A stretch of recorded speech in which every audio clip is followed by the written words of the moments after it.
No matter the situation or environment, the woolly leopard never changed its spots, just like he did during the immediate past administration. A Kaduna-based Islamic cleric, Sheikh Ahmad Gumi, has told President Bola Tinubu to negotiate with bandits who abducted about 287 school children from Kuriga Government Secondary School and Leah Primary Schools in Chikun local government area of Kaduna State. Gumi also offered to negotiate for the release of the abducted school children if President Tinubu gives him the opportunity. BKO, many have said, why negotiate with bandits? And he might have his own reasons. But first off, what are your thoughts on this call for negotiation with bandits? Is it not promoting such criminality? What are your thoughts? Every time I hear about this, I get angry because such talks show us as a country to be cowardly. I don't know any country that negotiates in the manner, especially that they want us to negotiate with bandits, are supposed to take them out. These are non-state actors. They are not bigger than the state. Absolutely. Where the armed forces have been provided with the tools that they need, where the armed forces have the right strategy, the right approach to the problem, these guys, in a short time, will be history, honestly. But we've chosen not to do the right thing. We've chosen to confront this problem in a piecemeal manner. And you cannot achieve your aim by adopting the current approach. We've gone back to doing it the way the last administration was doing it. Okay, we'll go and today we are going to Kaduna State. Let us go and attack them in Kaduna State. Sometimes before you even get there, they are aware that you are coming. They move into the contiguous states to Kaduna. Meanwhile, your whole effort has been concentrated on Kaduna. They fled. The horses have left the stable. So, for me, I don't believe in negotiating with these guys because of what? When you negotiate with them and they say, okay, we are giving up banditry, it's only for a time. They come back. Because they've tasted something better. 2 times. Right. 2 times, Katsina State negotiated with these bad guys. I personally went to interview those bandits in 2018. I interviewed those bandits. And what did they tell you? They said, no, we are not going to kill people anymore.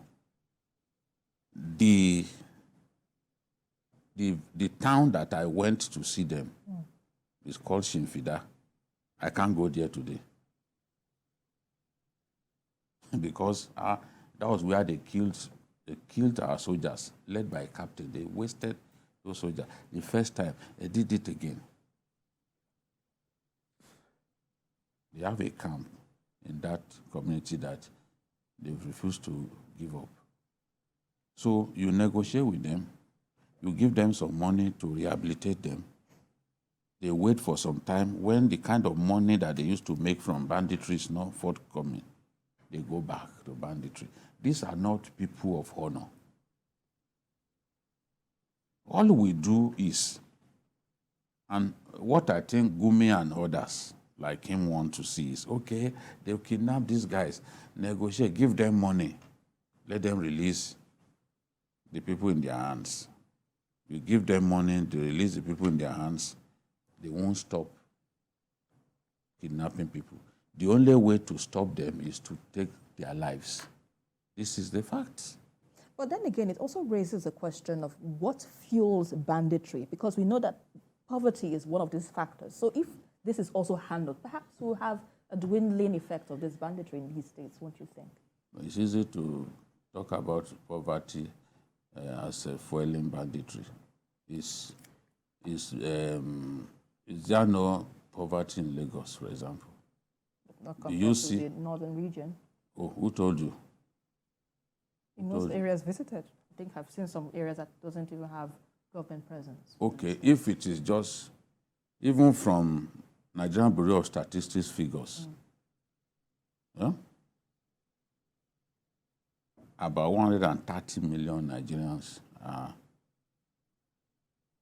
poor, multidimensionally poor. Are all of those people living in northern Nigeria? I mean, it's convenient to say, oh, I can tell you the history of banditry in the north. Banditry began as a response. A lot of these guys now used to be herdsmen. They had their cattle. Right. Cattle rustling. They were victims of cattle rustling. In anger, they took to banditry.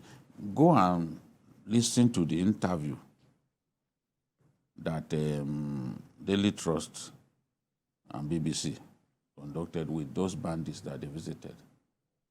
And the ones that I visited, even before BBC and Daily Trust interviewed bandits, I had interviewed them years before them. The story is not like they are, oh, because we are poor, this and that. No. They felt that, okay, some people have stolen our cattle. When we report to the police, we do not get justice. Police will also still extort money from us. In anger, they too. It's like, if you can't beat them, join them.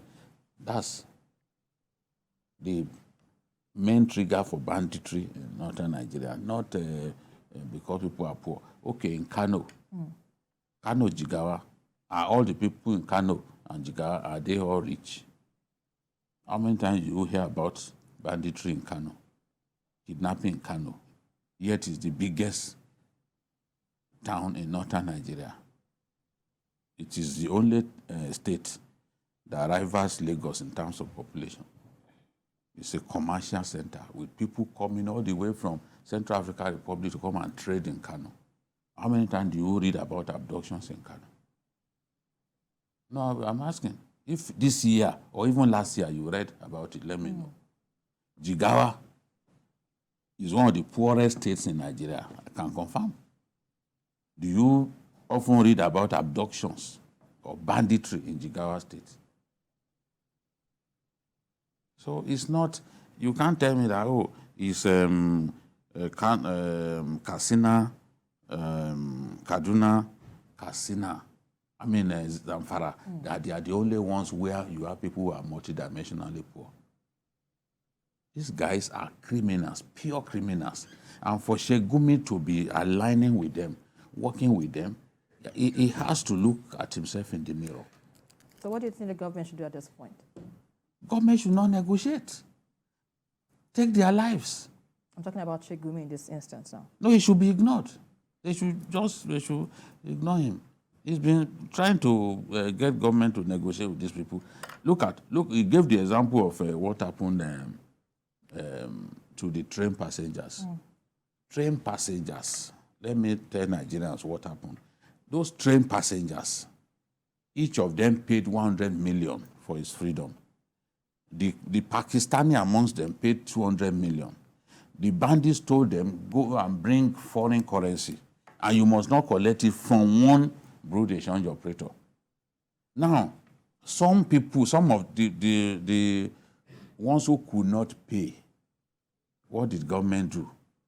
Government set up a committee led by that professor who used to be in health insurance, the one that was fired at health insurance, who you can see going from TV to TV station blowing grammar, impotent grammar. That was the man who headed that committee that midwifed the release of the last set. Of course, if I didn't ask you, you know what happened. Those guys were paid. It's not as if Prof could speak excellent Hausa that he stood before the bandits and said, see, you have to release these people, and then they released to him. Who will listen to him? They had to pay them. That is what he's suggesting again.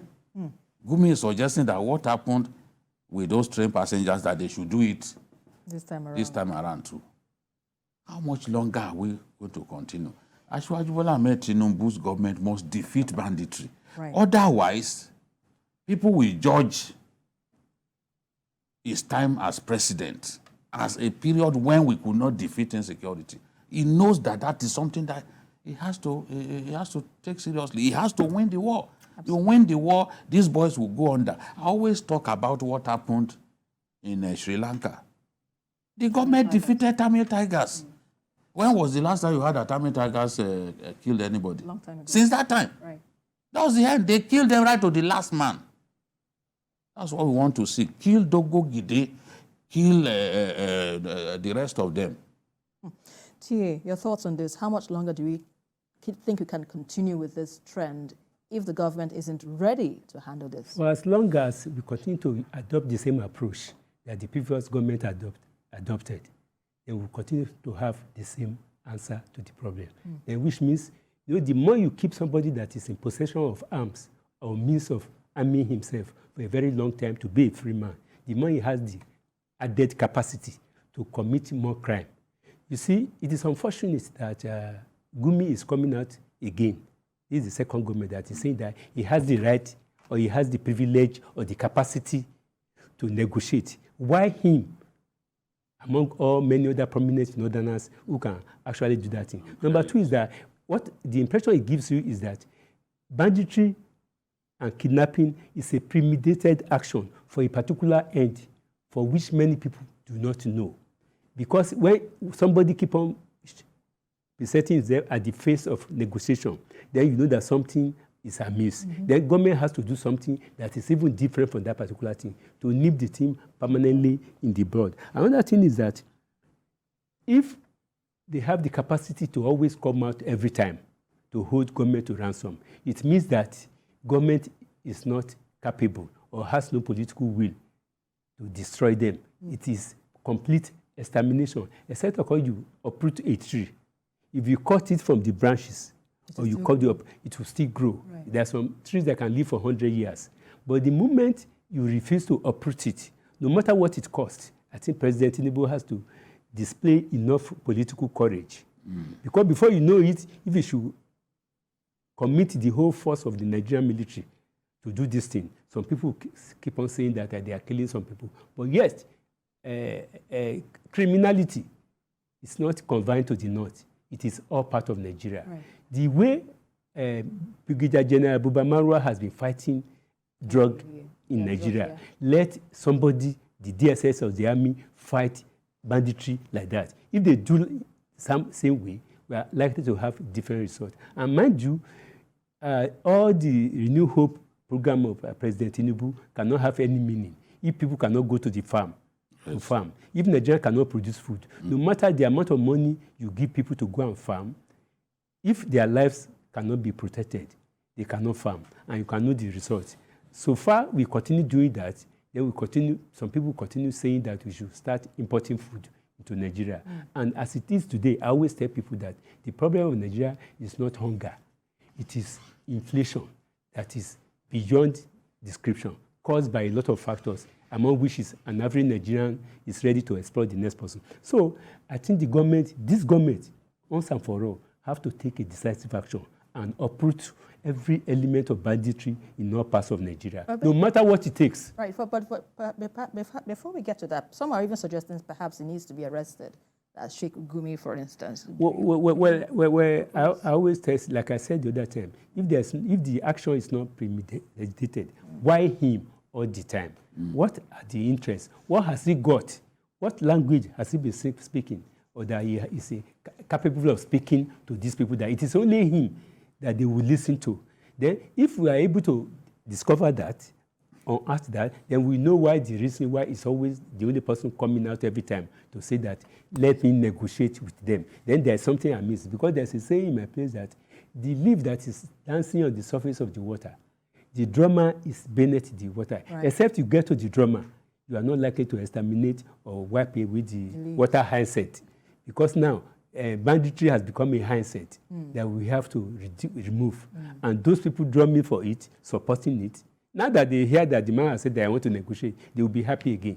Because out of every negotiation, somebody is benefiting. Right. Of course.